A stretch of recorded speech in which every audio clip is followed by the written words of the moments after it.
Well, hello, fellow listeners. I hope everyone's doing well. So, I figured I would do a little podcast episode since I can't do a video one at this time. But I wanted to address something that comment I received on one of my videos or my podcasts, one of my episodes. Sorry, for some reason I can't speak. And it was in regards to dogs and dogs in Islam. And someone said, having a dog is haram, blah, blah, blah. And haram, for those who don't know, means like sinful. So I wanted to address this because it is a topic that's very close and dear to my heart. And of course, I'm not a scholar, but I am someone who has put a lot of research and searching into this topic, because even though my situation is unique, it's still, a hot topic. So the person says, having dogs is haram, sister. And it's not haram. First of all, it's not haram to have dogs as pets. And there is a fine line between, not liked and haram. Saying something is sinful, that's pretty strong. A lot of times, at least for me, being American and speaking English and Arabic is not my first language, to translate, oh, you're doing something sinful, that's pretty strong of words, first of all. And for some people, might not like it. Some people might take that really personally, and sinful means sinful, right? It means like the worst thing you can do, right? Adultery, that's haram, that's sinful, right? And adultery is much, much worse than owning an animal, right? So saying something haram, it's really, really strong to do. I know people do it, but you gotta differentiate between sinful and not really liked. It's allowed, but it's preferred if you don't, right? Type of thing. So anyway, for me, in my situation, I am blind, low vision. I do have some vision, but I mainly go off my other senses because I can see like shapes and objects around me. I can see some colors and all that, but sometimes it's not reliable. So I rely on my touch, my smell, my feel, taste for food, hearing, things like that, versus not my sight, And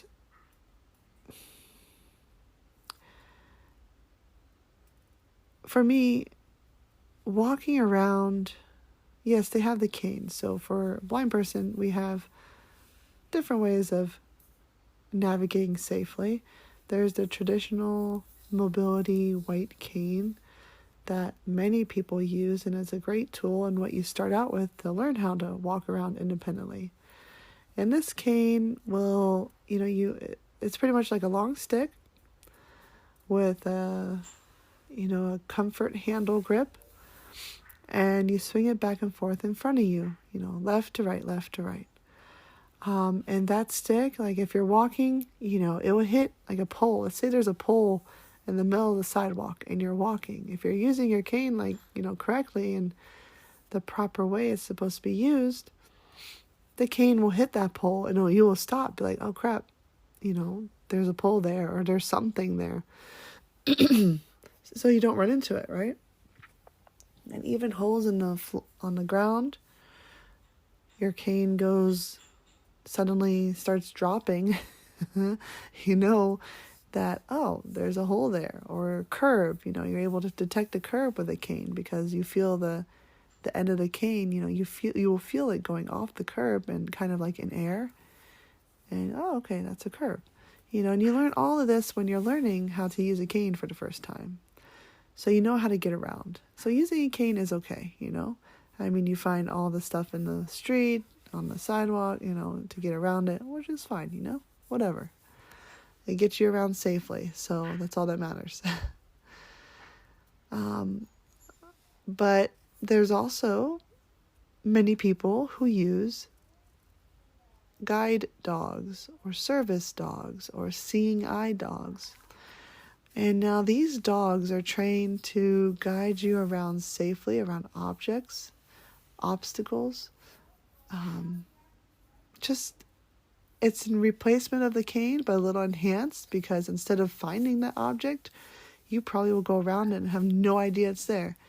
I've heard some stories where people, walk down the same sidewalk for years, and then they're walking down with a sighted person, and come to find out, this whole time there has been a pole in the middle of the sidewalk they never knew about because their friend might have said something about it. Like, oh wow, because their dog takes them around it. You don't find those things with the dog.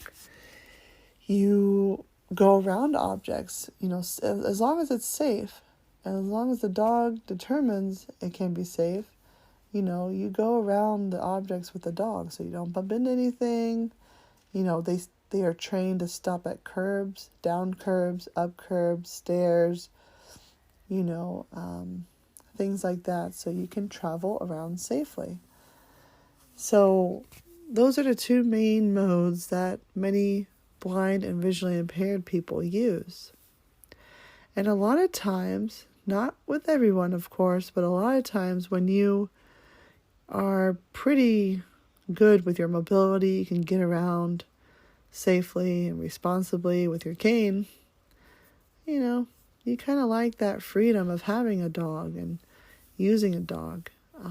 It does bring a different sense of freedom and independence because it just feels different. You can also walk faster. A lot of people walk faster when they use a dog, right? So it's a different experience and truly a unique and freeing experience. And so a lot of people choose this mode as well. And that's what I did. So back in 2008, I received my first guide dog. I won't go into my guide dog history too much because that could be for a different story. But regardless, that's where my journey started. And I never, even though I'm very comfortable with my cane, I've traveled all over the world, with my cane. But I still was like, having a dog experience is just a whole lot better.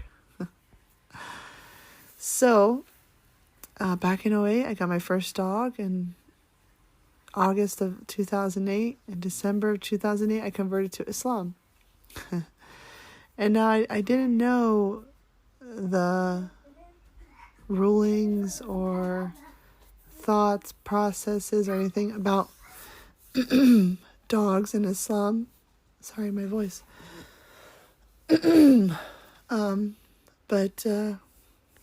Sorry, I will be right back.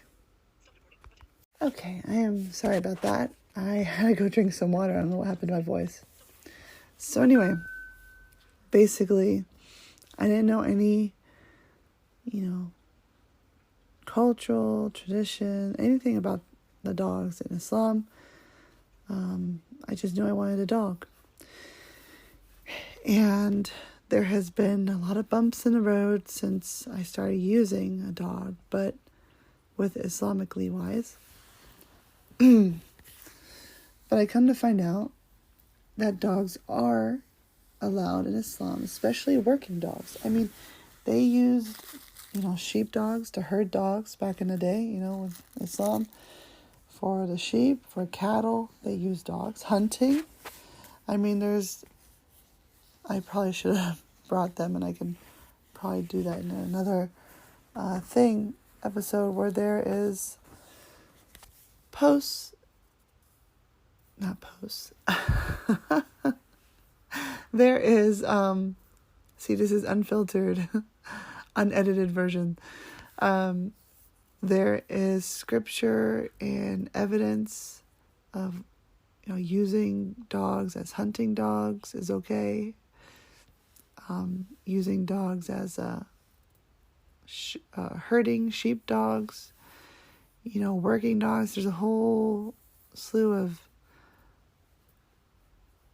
references where there have been dogs used by Muslims. And now a lot of people get things twisted sometimes because they say, oh, no dogs at all, which is not the case. I mean, God created all animals, right? And even though we don't eat pig still has a purpose on this earth. But we are told not to eat pig, not to eat swine. We don't. But he still created them for a reason, right? They're still here. And just because we don't eat pig doesn't mean we're, that we hate pigs and we abuse and destroy them. No. So the same thing with dogs. And there is many hadiths, which is like stories of lifetime stories of when the Prophet was alive and the Prophet's companions and stuff, of people mistreating dogs and the Prophet talking to them, and also of people taking care of animals, taking care of the dogs, and how the Prophet Muhammad would say that those people are in the highest ranks of paradise. So, with all that said, having a seeing eye dog, a working dog, that guides me safely around, I can also be independent. I don't have to rely on other people, rely on anything, anybody, is allowed. So there's the small side of this argument. People can argue about it all they want, but working dogs, especially working dogs, are allowed. Guard dogs, you have guard dogs. They're considered working, right? They're guard dogs. They're guarding you. Those are allowed. So, they are allowed in Islam. They're not liked. I'm not going to say haram because dogs are not haram.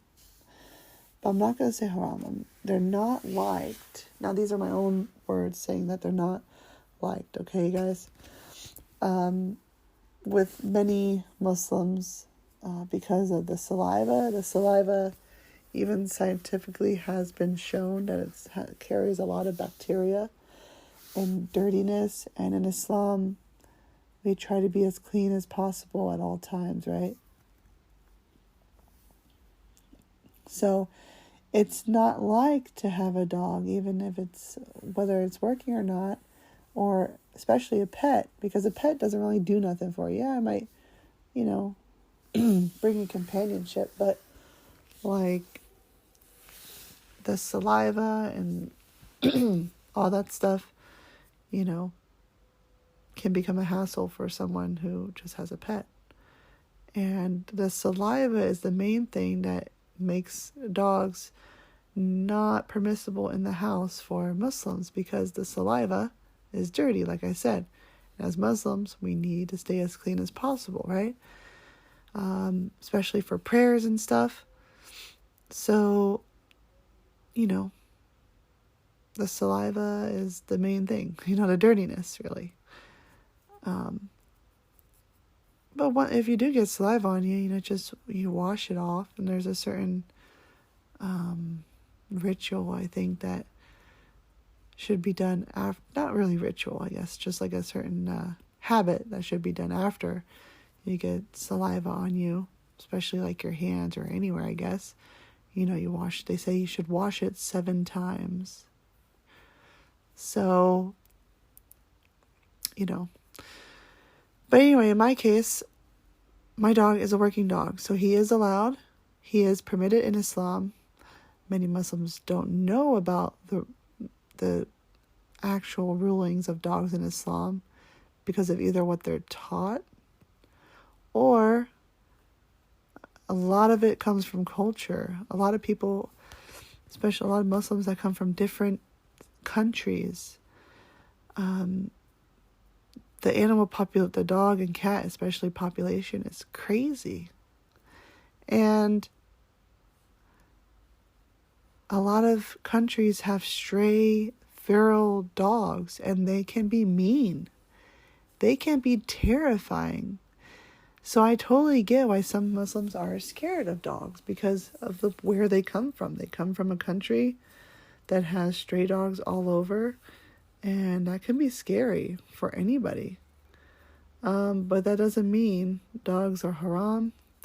That doesn't mean dogs are not allowed in Islam. And it doesn't mean, especially when it comes to you being a taxi driver, that you reject someone because they have a dog. They're not going to be on the dog, especially if it's a service dog. It should be well trained. So when it gets in your car, like for Uber or Lyft, it'll be laying on the floor quietly and calmly. It's not going to jump in the front seat and start licking you and going crazy. If it does that, then it deserves to be out of your car. But it doesn't give you the right, especially if you're serving the public, that just denies someone because they have a dog when you're Muslim. Now, of course, this is a whole nother issue. I'm not going to get into it, but so there's the little speech, I guess, on Islam and dogs and how haram or not haram. So they're not haram. They're not liked, like to keep in the house, but they're not haram. And especially working dogs are definitely allowed. So anyway, I hope that answers some questions. Hope I didn't ramble on too much. I tend to ramble, so there you go. I was supposed to be folding laundry, but I just ended up sitting down and talking to you guys. So if you like this, of course, let me know. Comment, like it, email me, message me, private message me, however you want to get a hold of me is totally cool. I would love to hear from people that, listen and want to hear more stuff. So anyway, I'll talk to y'all later. Take care. Bye-bye. Assalamu alaikum. Peace be upon you.